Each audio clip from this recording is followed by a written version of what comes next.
Hello everyone, আসসালামু আলাইকুম। আশা করি সকলে ভালো আছেন। আজকে কথা বলবো বাংলাদেশ বার কাউন্সিল পরীক্ষার নতুন সিলেবাস এবং নম্বর বন্টন সেই বিষয়ে।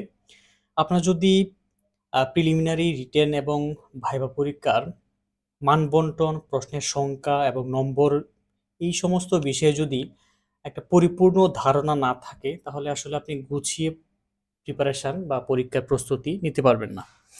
তো সেই ক্ষেত্রে আমার মনে হয় আপনার পরীক্ষার প্রস্তুতি নেওয়ার আগে অবশ্যই মানবন্টন তথা কোন আইন থেকে কতটি প্রশ্ন থাকে এবং নম্বর কতটুকু বরাদ্দ আছে এবং লিখিত পরীক্ষার ক্ষেত্রে আপনি একটা প্রশ্ন লেখার জন্য কতটুকু সময় পাবেন এবং কোন আইন থেকে কতটি প্রশ্ন থাকে সেই বিষয়ে যদি আপনি পরিপূর্ণ ধারণা না রাখেন, তাহলে আসলে আপনার জন্য গুছিয়ে প্রস্তুতি নিতে সমস্যা হবে। তো চলুন, তাহলে আমরা প্রথমে হচ্ছে প্রিলিমিনারি পরীক্ষার মানপত্র দেখে নিই। সেখানে হচ্ছে পূর্ণমান ১০০ নম্বর থাকে। পরীক্ষার সময় হচ্ছে ১ ঘন্টা। সেখানে প্রথমে হচ্ছে দেওয়ানি কার্যবিধি ১৯০৮, সেখান থেকে প্রশ্ন থাকবে বা এমসিকিউ থাকবে ২০ নম্বর হচ্ছে ২০। সুনির্দিষ্ট প্রতিকার আইন ১৮৭৭, সেখান থেকে প্রশ্ন থাকবে ১০টি, নম্বর থাকবে ১০। ফৌজদারি কার্যবিধি ১৮৯৮, সেখানে প্রশ্ন থাকবে ২০টি, সেখানে প্রশ্ন থাকবে ২০টি এবং নম্বর থাকবে ২০। দণ্ডবিধি ১৮৬০, সেখানেও প্রশ্ন থাকবে ২০টি এবং নম্বর থাকবে ২০। সাক্ষ্য আইন ১৮৭২, সেখানে প্রশ্ন থাকবে ১৫টি, নম্বর থাকবে ১৫। তামাদি আইন ১৯০৮, সেখানেও প্রশ্ন থাকবে ১০টি, নম্বর থাকবে ১০। এবং পেশাগত আচরণ এবং bar council rules and orders থেকে প্রশ্ন থাকবে ৫টি এবং নম্বর থাকবে ৫। এই মোট ১০০টি প্রশ্ন থাকবে। এর মধ্যে সময় হচ্ছে ১ ঘন্টা, পূর্ণমান হচ্ছে ১০০। এর মধ্যে হচ্ছে আপনি ৫০ পেলে পাস করবেন। আচ্ছা, তারপরে যদি আমরা লিখিত পরীক্ষাতে যাই, লিখিত পরীক্ষায় কি আছে দেখি। লিখিত পরীক্ষা হচ্ছে পূর্ণমান হচ্ছে ১০০, সময় হচ্ছে ৪ ঘন্টা। আচ্ছা, দেখি এখানে আসলে কোন আইন থেকে মোট কতটি প্রশ্ন থাকে। ১ নম্বরে হচ্ছে দেওয়ানি কার্যবিধি ১৯০৮, সেখান থেকে ৩টির মধ্যে ২টি প্রশ্ন আপনাকে উত্তর দিতে হবে।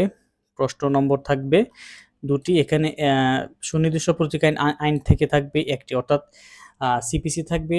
সিপিসি এবং সুনির্দিষ্ট প্রতীক আইন থেকে থাকবে হচ্ছে ৩টি, থেকে ২টির অ্যান্সার দিতে হবে, নম্বর হচ্ছে ৩০।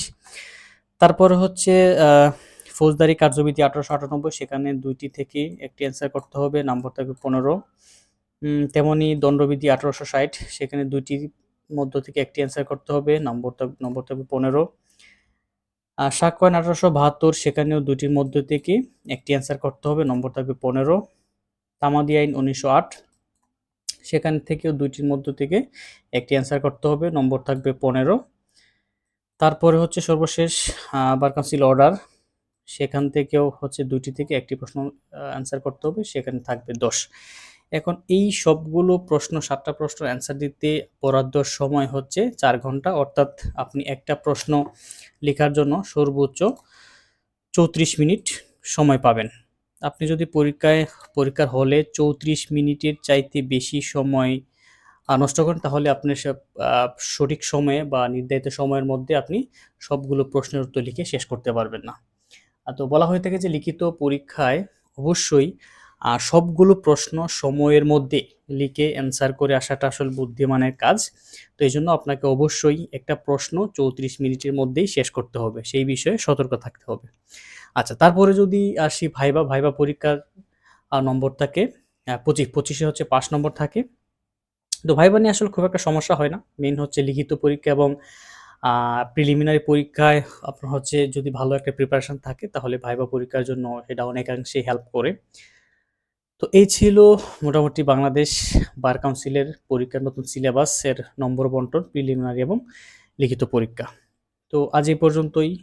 দেখা হবে নতুন কোনো ভিডিওতে। সে পর্যন্ত ভালো থাকবেন, সুস্থ থাকবেন। আসসালামু আলাইকুম।